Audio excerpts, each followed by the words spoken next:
A healthy adult can walk for several hours in a row, but this time is not unlimited, and the body starts showing signs of exhaustion much earlier than most people imagine. Endurance capacity during a long walk doesn't depend solely on willpower. Factors such as the amount of fluids in the body, the surrounding environment, the type of terrain, the intensity of the effort, and nutrition directly influence how far we can go without physical collapse.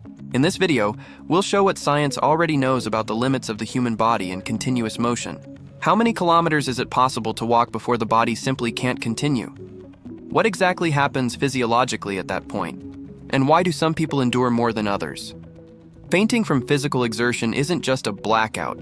It's a natural protective mechanism that the brain activates when it detects that the body's resources are running out. In a prolonged stress situation, without sufficient oxygen or energy, the mind shuts down the system, literally, to prevent greater damage. This type of collapse can be triggered by several combined factors: dehydration, drop in blood pressure, low blood sugar levels, or extreme elevation in body temperature. During demanding walks, especially in hot environments, the body loses a significant amount of fluid and mineral salts through sweat. If this loss isn't compensated for, blood circulation becomes compromised and cerebral blood flow starts to fail. Symptoms appear quickly: dizziness, blurred vision, extreme fatigue, and loss of strength in the legs. Another important point: the human body has an energy limit. Under normal conditions, it stores around 2,000 calories in the form of glycogen, a reserve used to sustain physical effort. In continuous activities, this reserve can be depleted in about 2 hours. When that happens, the muscles simply stop functioning efficiently. Additionally, the weather also interferes significantly. In intense heat, fluid loss and overheating accelerate the failure process. In cold environments, the body consumes even more energy to maintain stable internal temperature. In other words, fainting isn't the result of a single factor, but the accumulation of conditions that the body can no longer control. But, after all, how many kilometers can a person cover before reaching that point? Under ideal conditions, such as a hydrated, nourished person with regular breaks, it's possible to walk 30 to 40 kilometers per day without major health risks. This is the average observed in people with moderate levels of physical fitness. On the other hand, when the body is subjected to continuous effort, without intake of fluids or food and in adverse environments, the limit can drop drastically. Research shows that, in extreme cases, the body can collapse after just 8 to 10 kilometers of intense walking, especially on very hot days. In military training or survival tests, there are cases of soldiers covering distances over 50 kilometers in a single day. But this involves months of physical preparation, medical support, and strict control of nutrition and hydration. Outside these controlled contexts, most people start feeling the effects of exhaustion well before reaching half that performance. In summary, walking 10 kilometers may seem like little, and it really is, for those who are well prepared. But under stress, without support and without resources, that same distance can be enough to push the body to its limit. There are 3 elements that directly affect endurance during a prolonged walk: hydration, energy reserves, and internal temperature control.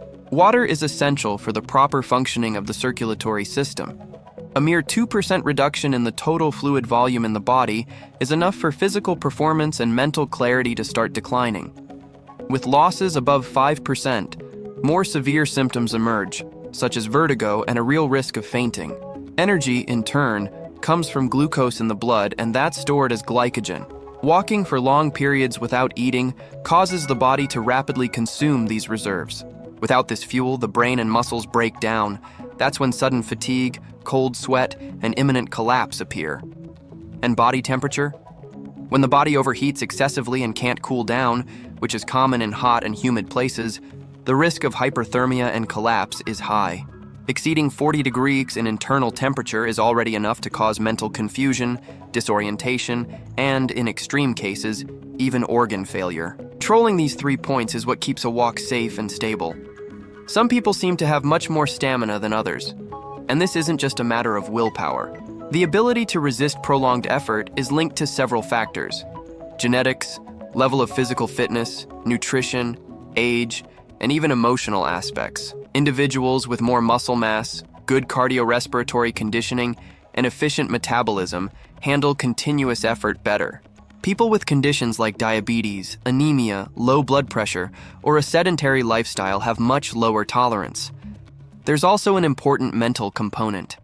Athletes and professionals who work in extreme situations are trained to deal with pain, fatigue, and discomfort. They can maintain focus even in physically draining situations. This psychological resilience directly affects physical performance. On the other hand, stress and anxiety increase the body's energy demand, accelerate heart rate, and reduce control over breathing, which can hasten collapse. Calmness and concentration, meanwhile, help maintain rhythm and conserve internal resources. In other words, endurance starts in both the body and the mind. It's important to know that the body always gives warning signs before fainting, but they're not always taken seriously. The first indications usually include unusual thirst, a feeling of weakness, mild dizziness, and a kind of strange fatigue, more mental than physical. When these signs are ignored, the body progresses to more severe symptoms: blurred vision, cold sweat, nausea, and confusion. From that point, the risk of fainting increases significantly. The brain is operating at its limit, with little oxygen and almost no energy available. Continuing under these conditions can result in a sudden fall, which, depending on the location, can cause serious injuries. On trails with rocks, busy streets, or isolated places, fainting can be more dangerous than it seems.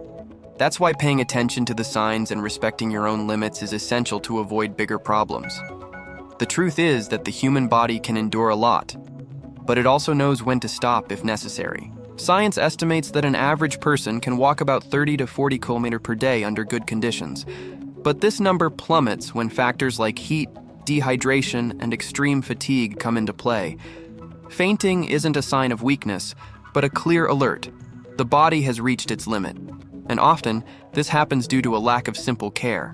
If you enjoy hiking, walking long distances, or just understanding how your body reacts to physical effort, always remember, listening to the signals, respecting limits, and preparing well are the best ways to ensure safety. So, what was the longest distance you've ever walked in a single day? Did you get close to your physical limit? Tell us in the comments. And if this video was helpful, share it with someone who also loves testing their own limits.